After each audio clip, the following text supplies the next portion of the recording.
Hi friends, UPSC with Dinesh Chaudhary YouTube channel पर आप सभी का स्वागत है। आज हम बात करेंगे सीएपीएफ असिस्टेंट कमांडेंट एग्जाम 2023 के बारे में। 2023 में आप निबंध जो आने वाला है उसको किस प्रकार से प्रिपेयर करें, आज का वीडियो हमारा इस टॉपिक पे है। तो सबसे पहले निबंध को तैयार करने से पहले कुछ चीज़ें समझना बहुत ही ज़रूरी है। तो सबसे पहले तो ये है कि उसका सिलेबस क्या है।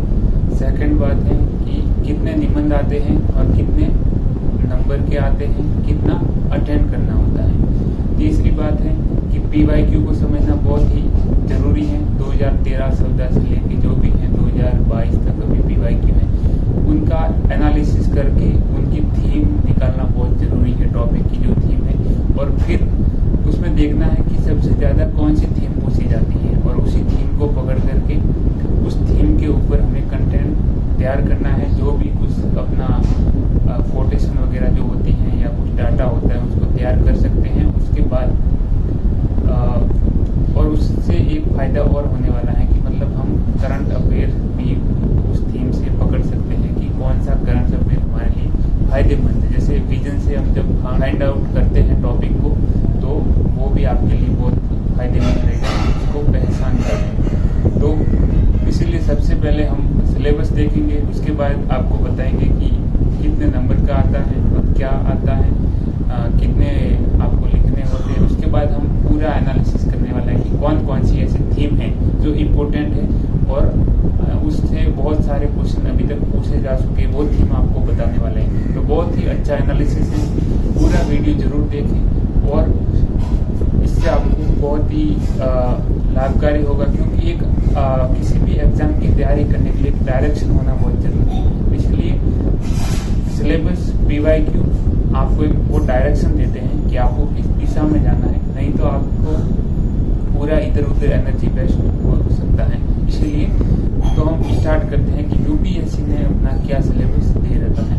तो यूपीएससी ने सबसे पहले तो मॉडर्न इंडियन हिस्ट्री के बारे में लिखा है निबंध के सिलेबस में कि मॉडर्न इंडियन हिस्ट्री के फ्रीडम स्ट्रगल से बहुत सारे जो फ्रीडम स्ट्रगल से व्यक्तित्व वगैरह हैं उनसे भी क्वेश्चन पूछा जा सकता है, निबंध वहाँ से आ सकता है और आए हुए भी है। अगर आप अच्छे से पीवाईक्यू एनालिसिस किए हैं तो वहाँ आपको पकड़ में आ जाएगा वो टॉपिक। उसके बाद वो बोलते हैं कि इंडियन पॉलिटी और इंडियन इकोनॉमी, वहाँ से भी आपको टॉपिक से जा सकते हैं। उसके बाद जियोग्राफी उन्होंने लिखा है, फिर इंटरनल सिक्योरिटी के बारे में और ह्यूमन राइट इशू के बारे में उन्होंने बात की है। और उसके साथ इन सभी के साथ आपके अंदर एक एनालिटिकल एबिलिटी होनी चाहिए, मतलब किसी भी चीज़ की एक विश्लेषण करने की शक्ति आपके अंदर होनी चाहिए। इसलिए ये सिलेबस आपको जानना जरूरी था। तो ये तो मैंने 4-5 टॉपिक का नाम बता दिया है, स्क्रीन पे मैं डाल दूंगा, आपको दिख जाएगा। तो सबसे पहले तो ये टॉपिक देखें, उसके बाद हम जाते हैं कि देखते हैं कि निबंध में कितने क्वेश्चन पूछे जाते हैं। तो आपको बता दूं कि 6 क्वेश्चन पूछे जाते हैं और उसमें से आपको 4 क्वेश्चन अटेंड करने होते हैं और हर क्वेश्चन 20 मार्क्स का होता है। उस हिसाब से आप लगा दीजिए कि कितने मार्क्स का आपका निबंध पूछा जाता है। निबंध में आप अगर इंग्लिश मीडियम से हैं तो इंग्लिश का अपना माध्यम रखिए और इंग्लिश में लिख सकते हैं। अगर निबंध के लिए आपका हिंदी मीडियम है तो हिंदी में लिख सकते हैं। बाकी पूरा पेपर आपको मैंडेटरी रूप से इंग्लिश में ही अटेंड करना होता है। उसके बाद हम चलते हैं आगे। 2 चीज़ें क्लियर हो गई आपकी, एक तो सिलेबस हो गया, उसके बाद इस प्रकार से मतलब कितने निबंध लिखने होते हैं, कितने आते हैं, कितने मार्क्स के होते हैं, क्लियर। उसके बाद हम आगे बढ़ते हैं कि थीम कौन कौन सी है। तो थीम के लिए आपको सबसे पहले मैं बता देता हूँ, जो मैंने एनालिसिस किया हुआ है मेरे पास है। तो वैसे तो मैं इसको ग्रुप में सेट कर दूंगा, ठीक है, आप वहाँ से देख सकते हैं आप खुद भी, लेकिन आप खुद भी एनालिसिस एक बार कर लेना, क्योंकि उससे क्या होता है अपना अनुभव बढ़ता है। मैं तो आपको डायरेक्शन दिखा रहा हूँ, वैसे ये पीडीएफ से ही तो आपको मिल जाएगा ग्रुप में, लेकिन फिर भी अपनी ईमानदारी से ट्राई करना, बहुत बेटर रिजल्ट मिलते हैं। तो सबसे पहले आपको बता दूँ पॉलिटी, मेरी जो थीम है वो क्या है, सबसे पहले पॉलिटी है। तो पॉलिटी से अब तक बहुत सारे क्वेश्चन पूछे जा चुके हैं, जैसे राज्यपाल के बारे में, सेंट्रल और स्टेट के रिलेशन के बारे में, समान नागरिक संहिता के बारे में पूछा जा चुका है। और जैसे कुछ धार्मिक कट्टरता जो संविधान के अनुसार दंडनीय है वो पूछा जा चुका है। संसद की जो अकर्मण्य जो प्रवृत्ति है उसके बारे में पूछा गया। भारतीय राजनीति की क्या जटिलताएं हैं उसके बारे में पूछा गया। भारतीय राजनीति में जो भारत में दलगत राजनीति में जो पारिवारिक व्यवसाय है वो बढ़ रहा है, मतलब पारिवारिक एक वंशवाद बढ़ रहा है, उसके बारे में पूछ चुका है। कई सारे ऐसे टॉपिक आपको मिल जाएंगे। आप PYQ उठाइए 2013 से लेकर 22 तक। मैं बता रहा हूँ आपको जो पॉलिटी की थीम है, आप सबसे पहले A4 साइज पे आप लिख दीजिए, जैसे पॉलिटी के बारे में लिख दिया पॉलिटी। उसके बाद नीचे जो भी टॉपिक है उनको लाइन वाइज लिख दीजिए कि ये इस ईयर में पूछा गया था। इससे क्या होगा, आपका एक अच्छा एनालिसिस होगा। ये पेपर हर बार आपके पास में रहेगा और आपको निम्न का टॉपिक जो विजन से अबाउट आप करते हैं वो भी आसानी होगी। कोई न्यूज पेपर पढ़ते हैं तो भी आपका दिमाग क्लिक करेगा कि मेरे इस पार्ट से वो चीजें आ सकती है। आप वहां से कोटेशन तैयार कर सकते हैं। तो कई सारे इसके फायदे हैं और कोई ऐसी थीम भी है जिससे डायरेक्टली पूछे जाते हैं तो उस पर अपना थोड़ा कंटेंट भी तैयार कर सकते हैं। तो इस प्रकार से आप पॉलिटी का थीम मैंने आपको बता दिया। दूसरा थीम है हमारा जियो पॉलिटिक्स और IR के बारे में। तो जियो पॉलिटिक्स और IR के बारे में क्या पूछा जाता है, जियो पॉलिटिक्स और IR में आपको चीन पाक गठबंधन और भारत की भूमिका, जैसे नेपाल भारत के बारे में पूछते हैं। ज्यादातर भारत चीन के रिलेशन के बारे में ही पूछते हैं। और इस बार जैसे पूछा गया था कि मतलब रण संग्रामों को रोकने के लिए मतलब क्या किया जाए, जो वर्ल्ड की मतलब सिचुएशन है जो जियो पॉलिटिक्स की, जिसके कारण कई सारे इस बार मतलब युद्ध वॉर चल रही थी यूक्रेन वगैरह। तो इनसे रिलेटेड मतलब केवल यूक्रेन से रिलेट नहीं करता, आपको अच्छे से इस निबंध का एनालिसिस करके अच्छे से लिख सकते हैं। तो लेकिन इसी कारण से ये दिया गया था। उसके बाद आपको बताता हूँ इन्वायरमेंट। तो इन्वायरमेंट से भी जैसे ईंधन खर्च के बारे में, मतलब कम ईंधन खर्च करेंगे तो किस प्रकार से मतलब पर्यावरण सुधार होगा, वातावरण की कीमत पर विकास संभव है। ठीक है, भारत में नदियों की सफाई एवं उसे जोड़ना, उसके बारे में। धरती केवल मनुष्यों के लिए नहीं है। लुप्त इस बार पूछा गया था, लुप्त प्राय प्रजातियों के बारे में पूछा जा चुका है। तो इन्वायरमेंट भी एक बहुत बड़ा अभी इशू हो, जो भी इशू चल रहे हैं उसको लेकर UPSC बहुत सतर्क है और वहां से क्वेश्चन बन जाते हैं। उसके बाद एजुकेशन आते हैं। तो मैंने 3 थीम आपको बता चुका हूँ, पॉलिटी, जियो पॉलिटिक्स और उसके साथ IR दोनों कंबाइन है, इन्वायरमेंट। ठीक है, चौथा एजुकेशन।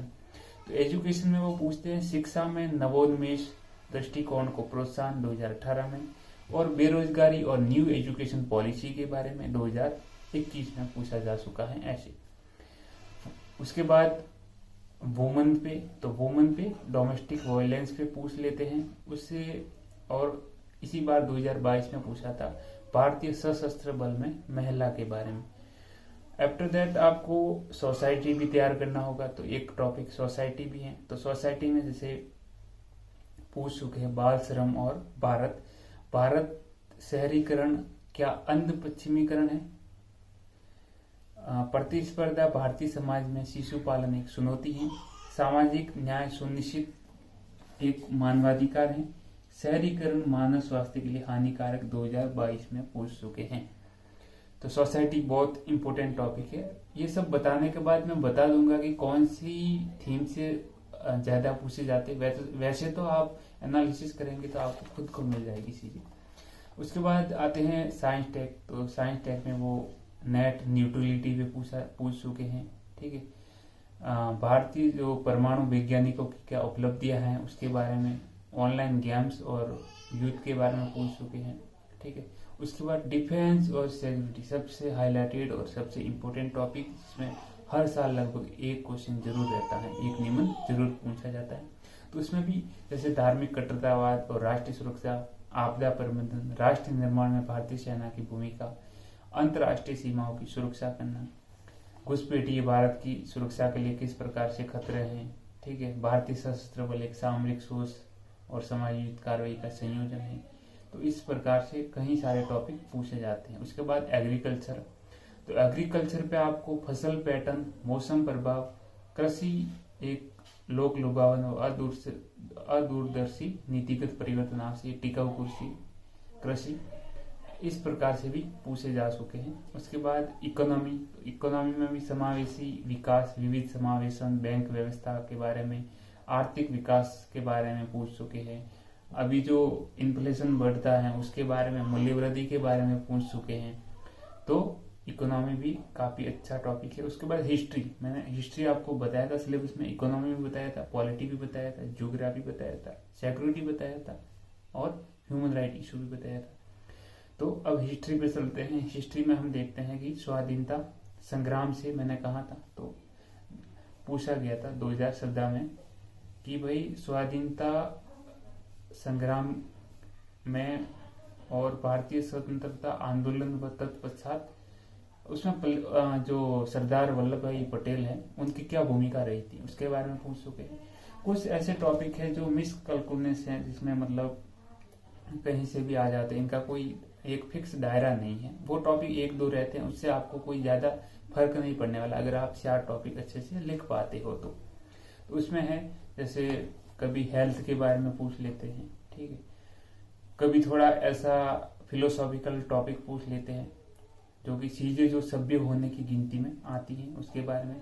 भारत में इलेक्ट्रॉनिक मीडिया और साख संकट के बारे में पूछते हैं। वर्क फ्रॉम होम और वरदान या अभिशाप जैसे करंट का टॉपिक पूछ लिया। और प्राच्य विवेक एवं पाश्चात्य विज्ञान का संश्लेषण मानव के लिए आवश्यक दिए हैं 2022 में। तो कुछ ही ऐसे टॉपिक रहते हैं जो कभी कभार पूछे जाते हैं, लेकिन आप मोस्टली जो मैंने थीम बताई है एक बार वापस आपको मैं रिपीट कर देता हूँ।